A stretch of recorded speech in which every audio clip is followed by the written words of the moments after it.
بسم اللہ الرحمن الرحیم۔ قرآن کا پیغام، پارہ نمبر 4، سورہ آل عمران، آیت نمبر 92 میں اللہ تعالیٰ فرماتے ہیں، تم نیکی کے مقام تک اس وقت تک ہرگز نہیں پہنچو گے جب تک ان چیزوں میں سے اللہ کے لیے وہ مال خرچ نہ کرو جو تمہیں پسند ہے، اور جو کچھ بھی تم خرچ کرو اللہ اسے خوب جانتا ہے۔ سورہ آل عمران، آیت نمبر 102 میں اللہ تعالیٰ نصیحت کرتے ہوئے فرماتے ہیں، اے ایمان والو، اللہ سے ڈرتے رہو جیسا کہ اس سے ڈرنے کا حق ہے، اور تمہیں موت نہ آئے مگر اس حالت میں کہ تم مسلمان ہو۔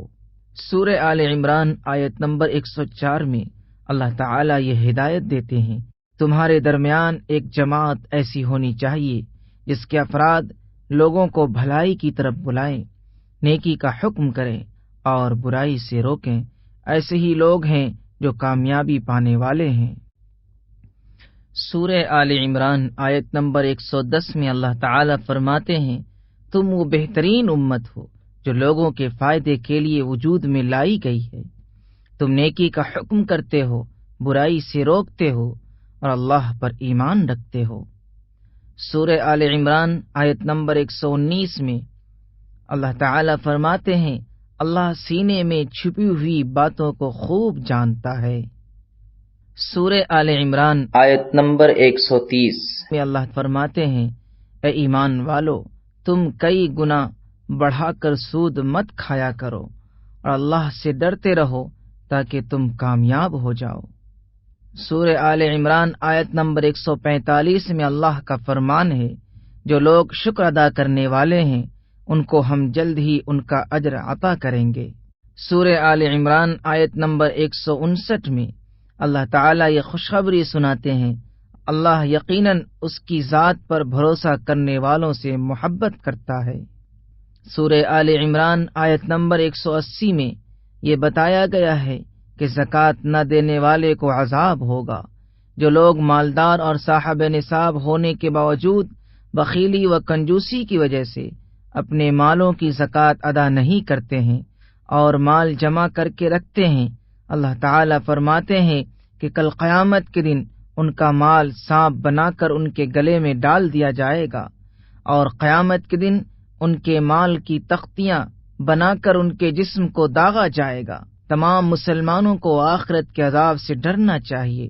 اور مال جمع کر کے رکھنے کے بجائے اپنے مالوں کی پوری زکوٰۃ ادا کرنا چاہیے۔ سورہ آل عمران، آیت نمبر 185 میں اللہ تعالیٰ کا یہ فرمان ہے، یہ دنیاوی زندگی تو جنت کے مقابلے میں دھوکے کے سامان کے سوا کچھ بھی نہیں۔ سورہ آل عمران، آیت نمبر 198 میں اللہ تعالیٰ فرماتے ہیں، جو لوگ اپنے پروردگار سے ڈرتے ہوئے عمل کرتے ہیں ان کے لیے ایسے باغات ہیں جن کے نیچے نہریں بہتی ہیں، اللہ کی طرف سے میزبانی کے طور پر وہ ہمیشہ ان میں رہیں گے، اور جو کچھ اللہ کے پاس ہے وہ نیک لوگوں کے لیے کہیں بہتر ہے۔ سورہ آل عمران، آیت نمبر 200 میں اللہ تعالیٰ فرماتے ہیں، اے ایمان والو، صبر اختیار کرو۔ سورہ نساء، آیت نمبر 1 میں یہ ترغیب دی گئی ہے کہ رشتہ داروں کے ساتھ صلہ رحمی اور اچھا برتاؤ کرنا چاہیے۔ صلہ رحمی کی بڑی تاکید آئی ہے اور اس پر بڑے اجر و ثواب کا وعدہ ہے۔ آخرت کے ثواب کے ساتھ ساتھ اس سے دنیا میں بھی بڑے فائدے حاصل ہوتے ہیں، جیسے عمر میں اضافہ ہونا اور رزق میں برکت کا ہونا وغیرہ۔ سورہ نساء، آیت نمبر 2 میں اللہ تعالی نصیحت کرتے ہوئے فرماتے ہیں، یتیموں کا مال اپنے مال کے ساتھ ملا کر مت کھاؤ، بے شک یہ بڑا گناہ ہے۔